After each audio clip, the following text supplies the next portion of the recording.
Nested ही देख लेते हैं, नेस्टेड क्या होता है। अभी एक एग्जांपल लो,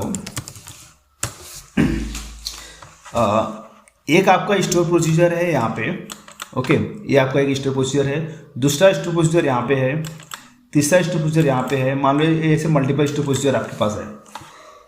ये जो फर्स्ट वाला स्टोर प्रोसीजर है ये आपका कोई मेन प्रोसीजर है, ओके, ये आपका कोई मेन प्रोसीजर है। इस प्रोसीजर के अंदर जैसे हम लोगों ने यहाँ पे बनाया था ना, अगर आप फर्स्ट कोड देखने जाओगे तो यहाँ पे हम लोगों ने रखा था कि लाइक सिलेक्ट के अंदर एक कोड है, ओके, इस सिलेक्ट बाय आईडी के अंदर एक लाइन का कोड है, इंसर्ट के अंदर मान लो ये लाइन नंबर ऑफ लाइन का कोड है। ये तो छोटा छोटा कोड है, तो हम लोगों ने एक टास्क के अंदर डाल के यहाँ पे आपका कोड यहाँ पे पास कर दिया। सपोज एक कोड आपका 1000 लाइन का होता है, ओके, ऐसे 1000 लाइन का सब अलग अलग कंडीशन में कोड होता है, तो सब एक ही एसपी में अगर रखते हैं वो प्रॉब्लम होता है। तो उस केस में क्या करते हैं, ये जो पार्ट का एसपी है इसको आप अलग एसपी बना दो, इसको अलग एसपी बना दो और इसको अलग एसपी बना दो, और कंडीशंस के बेसिस पे उसको अंदर उस एसपी को कॉल कर दो। तो उससे क्या होगा, मतलब उस केस में आप एक एसपी से इसको कॉल करोगे, अदर कंडीशन है तो इसको कॉल करोगे, कोई अदर कंडीशन है तो उस केस में इसको कॉल करोगे। तो मतलब एक एसपी से आप दूसरे एसपी को भी कॉल कर सकते हो। इसका भी एग्जांपल दिखाता हूँ, अभी समझ में आएगा। तो एक एसपी से आप अदर एसपी को भी कॉल कर पाओगे। उस प्रोसेस को बोलते हैं नेस्टेड प्रोसीजर, नेस्टेड प्रोसीजर। तो इस केस में क्या होगा, हाँ, बट कभी ऐसा मत करना कि अगर मैंने इसको यहाँ से कॉल किया, ओके, तो आप उस केस में इसको वाइस वर्सा इधर से कॉल कर दो, ऐसा मत करो, नहीं तो फिर साइकिल घूम जाएगा वो, और एसपी आपका कभी बंद नहीं होगा, इंड नहीं होगा आपका एसपी। तो वो प्रोसेस ध्यान रखना, कभी अगर जिस एसपी को इसको कॉल किया हो उसी में से सेकंड पिछले वाले एसपी को कॉल मत कर देना, ओके। तो एक काम करते हैं, ये जो प्रोसीजर है यहाँ पे, ये वाला, इसका खाली इसका मैं एक अलग एसपी बना के दिखाता हूँ, मालूम पड़ जाएगा। तो मैं यहाँ पे बनाता हूँ, ये आपका एसपी प्रोडक्ट करके है, तो काम करो, ये मैं पूरा कॉपी किया। अभी देखो इतने छोटे एसपी कॉपी से रिपीट करने का मतलब नहीं बनेगा, खाली नेस्टेड है तो इसलिए मैं आपको दिखा दे रहा हूँ। तो यहाँ पे मैं सब कुछ निकाल दिया, इसमें कंडीशन नहीं रखता हूँ मैं, यहाँ पे सब निकाल दिया, सिंपल सा रखा खाली। तो यहाँ पे जो आपका कोड आएगा,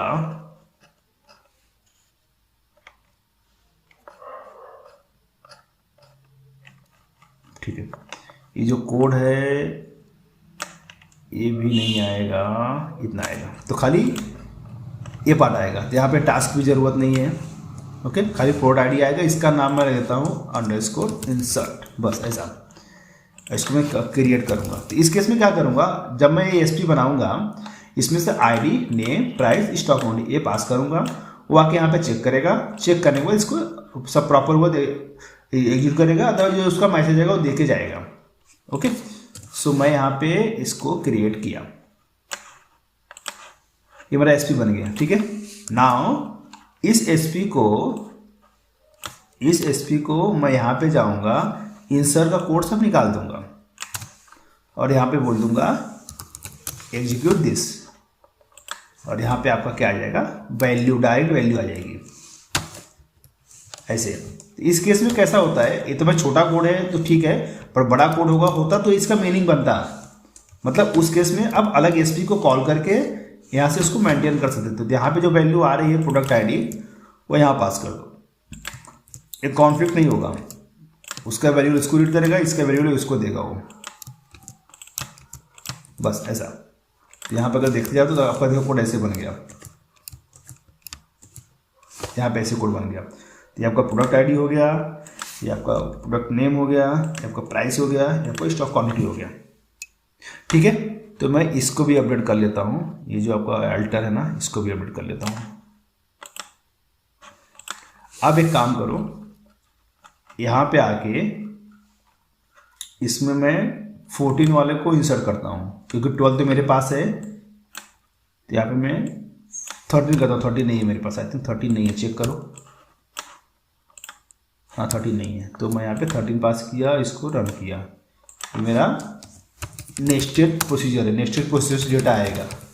ठीक है, अभी मैसेज मैंने ऐसे पास किया, अगर मैं इसको रन किया, देखो मैं ओवरफ्लो अफेक्ट हुआ, मतलब हुआ क्या, ये इंसर्ट कमांड मिला, इंसर्ट कमांड मिलने के बाद हो गया इसके पास, इसमें गया, इंसर्ट कमांड मिला, इंसर्ट कमांड मिलने के बाद तो इसने इसको रन किया, इसमें आईडी पास किया, नेम पास किया, प्राइस पास किया, क्वांटिटी पास किया, तो मैंने एक एसपी एग्जीक्यूट किया यहाँ से, देखो यहाँ से ये रन किया, बट इस एसपी ने इस एसपी को एग्जीक्यूट किया यहाँ पे। ओके, तो जाके भी डेटा चेक करोगे तो डेटा आपके पास आ गया है, देखो 13 आ गया है नेस्टेड प्रोसीजर से। तो इस प्रोसेस को क्या बोलोगे, इस प्रोसेस को बोलोगे nested procedure, nested store procedure. ठीक है, तो मतलब अगर देखो ये सब भी क्वेश्चन ना इंटरव्यू लेवल पे कंफ्यूज करते हैं, can we call the one procedure from one procedure to other procedure, ये बहुत कंफ्यूज करते हैं। तो यहाँ पे ये सब पॉइंट बहुत बेसिक है, हम लोग कॉल कर सकते हैं। क्यों, स्टोर प्रोसीजर करता है क्या है, स्टोर प्रोसीजर अपने अंदर खाली कोड लेके रखता है क्या रन करना है, तो मैं चाहे नॉर्मल कोड लिखूँ, चाहे मैं वहाँ से कोई प्रोसीजर लिखूँ, एग्जीक्यूट करूँ, सिंपल सी बात है। ठीक है, तो ये माइंड में लेके रखो कि स्टोर प्रोसीजर को कॉल कर सकते हो, ऐसे प्रोसेस को क्या बोलोगे, नेस्टेड स्टोर प्रोसीजर। ओके, ये हुआ आपका नेस्टेड। एक और छोटा सा पॉइंट है, वो आज ये बता के मैं ये पार्ट को कवर कर लेता हूँ। तो इसमें आपको सिंपल सी बात है, एक जो अल्टर करके वर्ड था, ये किसके लिए था, अगर मान लो मुझे प्रोसीजर को मॉडिफाई करना हो तो हम लोग बार बार किए भी है यहाँ पे। अगर प्रोसीजर को आपने पहले क्रिएट किया तो ठीक है, तो आप क्रिएट यूज करोगे, उसके बाद आप कुछ भी मॉडिफाई कर रहे हो, ओके, तो यहाँ पे आपको अल्टर यूज करना पड़ेगा। ओके, या आप इस एसपी का कोड निकालना चाहते हो तो आप ऐसे बोल दो SP_help text और यहाँ पे एसपी का नाम पास कर दो, उस केस में ये पूरा कोड ला के दे देगा। देखो एक तरीका ऐसा है, तो यहाँ से कॉपी पेस्ट मारो तो पूरा कोड मिल गया। ओके, तो इस कमांड का नाम है ASP_help text, और यहाँ पे आपका एसपी का नाम है। जो भी एसपी आप जो जिस भी एसपी का कोड निकालना है ऐसे कर सकते हो बिना इसके अंदर जाए। यहाँ पे रन करोगे देखो आपको पूरा कोड मिल जाएगा, डायरेक्टली कॉपी पेस्ट करो। ये सब शॉर्टकट ट्रिक है आपको कोड फटाफट निकालने के लिए। ओके, सो अगर मान लो ASP आपको डिलीट करनी है तो आप सिंपली क्या यूज करोगे, ड्रॉप प्रोसीजर का नाम।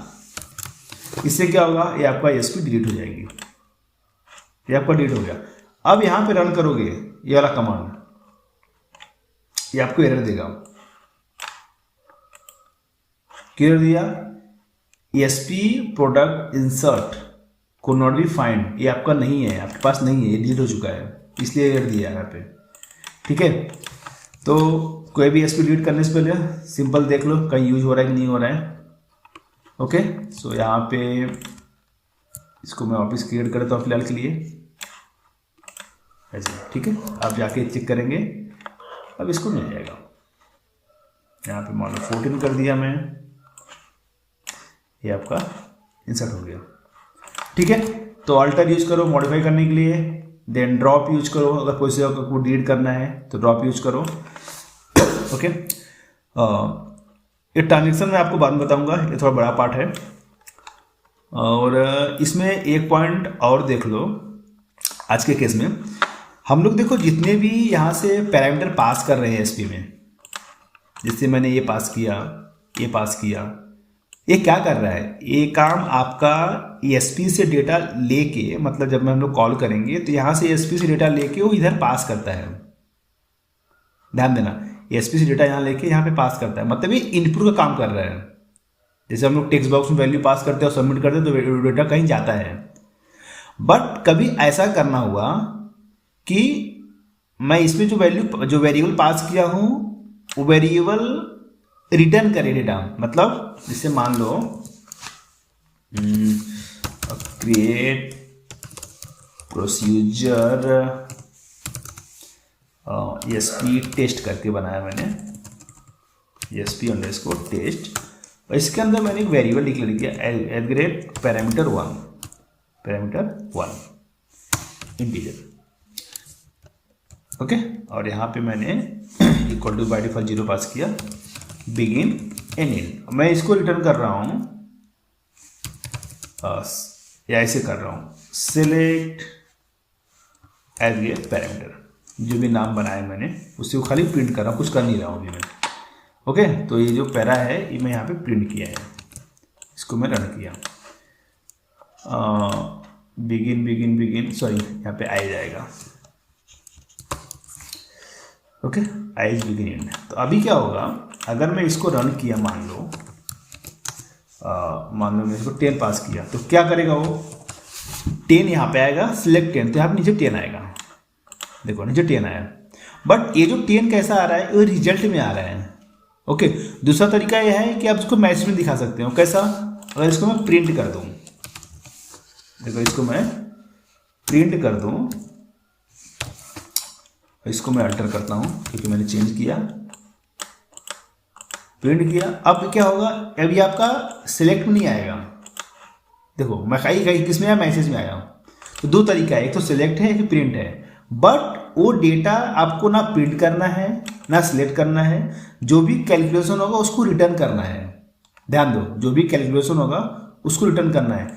मान लो मैं यहाँ पे कुछ ऐसा कर रहा हूँ, @para2 इंटीजर 0।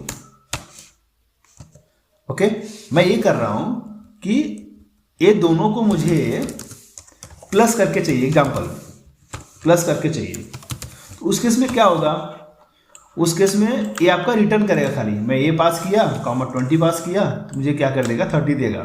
तो 30 कैसे दिया, आपको सिलेक्ट में दिया। मैं चाहे तो इसको प्रिंट यूज कर सकता हूँ, तो प्रिंट के केस में क्या करेगा, वो आपको मैसेज में देगा। बट मान लो यही वैल्यू आपको रिटर्न करनी है, ये देखो मैसेज में दिया, ये वैल्यू आपको रिटर्न करनी है, तो मैं तीसरा वेरिएबल डिक्लेयर करूंगा @total करके, मान लो इक्वल टू 0 है अभी तक। बट ये टोटल में मैं क्या करूंगा, इसको सेट करूंगा, set this is equal to @parameter1 plus @parameter2। But अभी भी क्या होगा, अभी भी ये वैल्यू आपका यहाँ पे सेट हुआ है। आप तो यहाँ, आप इसको यहाँ पे प्रिंट कर सकते हो या इसको सिलेक्ट कर सकते हो। तो यहाँ पे क्या आएगा, 30। बट अगर मुझे रिटर्न करना है बाहर, मतलब जैसे आपका रिटर्न फंक्शंस होता है ना अदर लैंग्वेज में, वैसे इसको रिटर्न करना है, उस केस में इस वेरिएबल को मुझे बनाना पड़ेगा आउटपुट। क्या बनाना पड़ेगा, आउटपुट। तो देखो, जो वेरिएबल मैं आउटपुट बना दूंगा वो वेरिएबल क्या काम करेगा, रिटर्न वैल्यू काम करेगा। तो इसके अंदर दो टाइप के पैरामीटर होता है, एक तो होता है इनपुट पैरामीटर, एक होता है आउटपुट पैरामीटर। जैसे एग्जांपल समझ लो, आउटपुट में आप प्रिंटर समझ लो, प्रिंटर आपने इनपुट में कुछ उस पर स्कैनर पास किया, वो प्रिंट होकर दूसरा निकलता है, पेपर निकलता है, प्रिंट होकर पेपर निकलता है। तो सिंपली यहाँ पे ये आप अगर आउटपुट आपने नहीं लगाया तो बाय डिफॉल्ट वो पैरामीटर आपका बन जाएगा इनपुट पैरामीटर, जहाँ पे आपने आउटपुट वर्ड डाल दिया वो आपका बन जाएगा आउटपुट पैरामीटर। उस केस में क्या होगा, आप इसको देखो एग्जांपल तो यहाँ पे क्या किया है, एक बाहर वेरिएबल बनाया है, इस रिजल्ट को इसके सामने पास किया है, इसके सामने, ठीक है। तो इससे क्या होगा, ये जो आउटपुट वेरिएबल है जब ये रिटर्न करेगा तो वैल्यू ऑटोमेटिक आके इसमें सेट हो जाएगी। मतलब अगर मुझे बाहर दिखाना है, मान लो जैसे मैं कोई कैलकुलेशन कर रहा था, मुझे वैल्यू यहाँ पे चाहिए, मैं बोल दूंगा इसको लाइक डिक्लेयर @v इंटीजर मैंने 0 किया मान लो, या कुछ भी नहीं, इंटीजर 0 किया और इसको मैंने एग्जीक्यूट किया। तो एग्जीक्यूट क्या करूँगा, एग्जीक्यूट sp टेस्ट, ओके 10,20 ऐसे पास किया। बट इसमें पास कैसे करना है, आपको नाम के साथ पास करना है। मतलब ये आएगा आपका parameter a1 equal to this, parameter 2 is equal to ये जो आपका v है ये 20 हो गया, कॉमा पैरामीटर टोटल जो है इसके सामने क्या आ जाए, आपका v आ जाएगा, ठीक है। और इसको आप क्या बोल दो कि मेरा आउटपुट का वेरिएबल है। तो अगर मैं इस v को देखो प्रिंट करूंगा, v को नीचे ध्यान देना है, इस v को अगर मैं प्रिंट करूंगा तो इस v में आपका इसका वैल्यू आएगा। एक मिनट, ये क्या एरर था, the formal parameter total was not declare, ये कहाँ पे मैंने डिक्लेयर नहीं किया, यहाँ पे दिया तो है, आपका इनपुट हो गया, आउटपुट हो गया, is equal to result this, declare result equal to this, print this proper है, SP test parameter 1 parameter 2 comma total is equal to we output, SP test नाम प्रॉपर है, formal total was not declared, total is declare here as an output, इसको मैंने run नहीं किया था क्या, अच्छा रन नहीं किया, सॉरी, ठीक है। अब देखो क्या हुआ, मैंने एसपी रन नहीं किया था इसलिए उसको मिल नहीं रहा था। अभी क्या हुआ, यहाँ पे देखो मैं प्रिंट किसको किया है, वी को किया है, इसका मतलब क्या हुआ, आपका जो वैल्यू है पैरामीटर 1 में गया, पैरामीटर 2 में गया, यहाँ से कैलकुलेट होके इसको कमेंट करो, आपको पता नहीं चलेगा, दो हो जाएगा ना, ये वाला सिलेक्ट आ रहा था एक्चुअली, हाँ देखो 30 है। अब कैसे हुआ, ये जो सेट हुआ यहाँ पे तो टोटल में सेट हो गया, बट टोटल ने खुद को रिटर्न भी कर दिया ऑटोमेटिक, क्योंकि वो आउटपुट है, तो रिटर्न होने के बाद किस में गया, वी में गया। अब मैं यहाँ पे किसको प्रिंट किया हूँ, वी को प्रिंट किया हूँ, इसका मतलब क्या हुआ, ये आपका जो आउटपुट आया ये आपका रिटर्न होके आया। तो यहाँ पे दो टाइप के वेरिएबल है, अगर आप कुछ भी नहीं पास करोगे तो ये आपका इनपुट पैरामीटर में काउंट होगा, और पैरामीटर अगर आप आउटपुट पास करोगे ये आपका आउटपुट पैरामीटर में काउंट होगा। तो आउटपुट पैरामीटर का मतलब होता है रिटर्न टाइप वेरिएबल। अगर आपको अदर लैंग्वेज पता है, जैसे जावा स्क्रिप्ट हो गया, सी प्लस हो गया, सी शार्प हो गया, तो उसके अंदर हम लोग रिटर्न फंक्शंस यूज़ करते हैं। जैसे नॉर्मल फंक्शन, अगर एग्जांपल बताओ जावा स्क्रिप्ट कैसा होता है, तो हम लोग फंक्शंस टेस्ट ऐसे पास करते हैं, उसके अंदर कुछ भी कैलकुलेशन करने के बाद ओके हम लोग बोल देंगे रिटर्न आई। तो ये जो रिटर्न मैंने किया ना मैन्युअली, वो यहाँ पे ऑटो रिटर्न करता है जब हम लोग आउटपुट लिख देंगे। जो काम इसका है वो सेम काम इसका है, ठीक है। ये पार्ट क्लियर है सबको? सो ये क्लियर,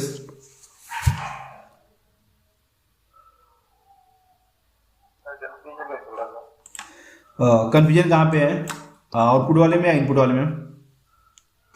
आउटपुट वाले। एक काम करो, रुको, तो वैसे प्रिंट आ जाता है, लेकिन आउटपुट वाला जो है उसमें थोड़ा कंफ्यूजन है। ये काम करो, देखो अभी ये क्या होता है पता है, ये आपका स्टोर प्रोसीजर है, इसके अंदर मान लो एक वेरिएबल ए है, दूसरा वेरिएबल ए है। मुझे एक एसपी ऐसा बनाना है कि इसके अंदर मैं वैल्यू पास करूँगा कि यहाँ से वैल्यू पास किया है, यहाँ वैल्यू पास किया है, तो ये जो वैल्यू जाता है इसी में कैलकुलेट होके आपका इधर ही प्रिंट हो जाता है, मतलब उसके एसपी के अंदर ही आपका काम खत्म हो जाता है। बट मुझे क्या चाहिए, इसके अंदर कुछ भी कैलकुलेशन हो, बट मुझे कुछ एक ऐसा वैल्यू है जो वहाँ से मुझे रिटर्न लेके भी आना है। एक रियल एग्जाम्पल बताता हूँ, उनको सिंपल एक और समझ लो। जैसे मान लो मैं एक टेबल बना रहा हूँ, रुको ये हटाओ, क्रिएट टेबल आउटपुट टेस्ट करके टेबल बनाया। इसके अंदर मैं दिया आईडी इंट आइडेंटिटी,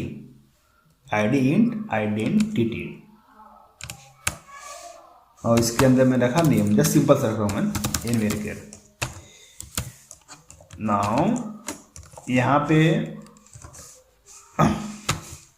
मैंने पास किया 50, ये हुआ। अब देखो इसके अंदर अगर मैं इंसर्ट करूँगा, मान लो इंसर्ट इनटू दिस, और ये आपका हो गया नेम, और इसके अंदर आ जाएगा वैल्यूज। मैंने यहाँ पे पास कर दिया, मान लो हाँ कराज करके, ये मैंने इंसर्ट किया, एक बार इंसर्ट किया, दो बार इंसर्ट किया, तीन बार इंसर्ट किया, जितने बार भी इंसर्ट किया मुझे पता नहीं है। तो इसमें आकर मैं चेक करूँगा कि सिलेक्ट स्टार फ्रॉम, इसकी लास्ट डेटा क्या है, यहाँ पे है लास्ट डेटा 3 है।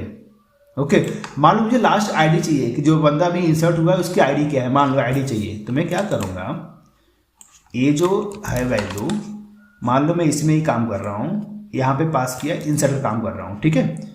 और ये जो पैरामीटर है, ये पैरामीटर को मैं बदल देता हूँ नेम के अंदर, ये पैरामीटर नेम के अंदर हो जाएगा, ये आपका हो जाएगा एनीवेयर केयर, मैंने 50 दिया, 50 इसको भी पास कर दो। और जो ये है ना, ये मेरा आईडी है कि लाइक लास्ट आईडी है, ये लास्ट आईडी को मैंने क्या बना दिया, इंटीजर बना दिया, क्योंकि ये आपका पहला कॉलम इंटीजर है। तो यहाँ से मैंने जो भी मेरा नाम आएगा, मेरा नाम यहाँ पे इंटर तो हो गया, ओके, बट लास्ट आईडी क्या है मुझे वो भी निकालना है। मैं बोलूँगा select this is equal to identity. ये फंक्शन ये करते हैं वेरिएबल, ग्लोबल वेरिएबल है। इस वेरिएबल का काम ये होता है कि टेबल में जो भी एंट्री होगा वो ऑटोमेटिक आईडी अपने पास रखेगा ये, ओके। तो आईडी यहाँ पे सेट हो गया। अब मैं क्या करूँगा, इसको रन किया, नेम पास किया कि नेम मान लो यहाँ पे हो गया शोएब, और यहाँ पे मैंने पास किया कि लाइक जो मेरा लास्ट आईडी है, ये आईडी यहाँ पे सेट किया। तो मैं जो भी इंटर करूँगा ना, मेरा जो भी लास्ट आईडी बनेगा मैं प्रिंट करूँगा, तो मुझे ये मालूम पड़ेगा कि मैं लास्ट आईडी क्या बन रहा है। जैसे एग्जांपल लो, इसको रन करो, देखो लास्ट आईडी क्या है 4 है, लास्ट आईडी क्या है 5 है, लास्ट आईडी क्या है 6 है। मतलब इससे क्या हुआ, अब एक जैसे मैं एग्जांपल दिखा रहा हूँ, अब किसी पर्पस के लिए वैल्यू रिटर्न करा के कहीं यूज कर सकते हो। जैसे मान लो ए आईडी आपको कहीं किसी दूसरे टेबल में एंट्री करानी होती है, कि जो भी वहाँ पे एंट्री हुआ है उसका लास्ट आईडी मुझे किसी और टेबल में डाल के रखनी है एज ए बैकअप के लिए। तो उस टाइम आइडिया वहाँ से लेके कैसे आते हैं, अपने एसपी से पीछे उसको बैक कैसे करते हैं। तो बैक करने के लिए आउटपुट वेरिएबल का यूज करोगे। तो आउटपुट वेरिएबल क्या करता है कि जो भी आप उसमें सेट करोगे वो खुद को रिटर्न कर देता है। आप रिटर्न करके मैंने इसको वी में स्टोर कर लिया, किसी वेरिएबल में स्टोर कर लो, और उसको जहां भी यूज करना है वहां पे यूज करो। समझे? एक बार देखो, एक बार प्रैक्टिस करो, कुछ डाउट होता तो मुझे बताओ, इसके एक दो एग्जांपल और लेके बताता हूं मैं आपको। ठीक है सर, इसकी प्रैक्टिस करते हैं, जो भी इसमें प्रॉब्लम आएगी वो आप शेयर करेंगे आपको, सब कुछ ठीक है, चलेगा।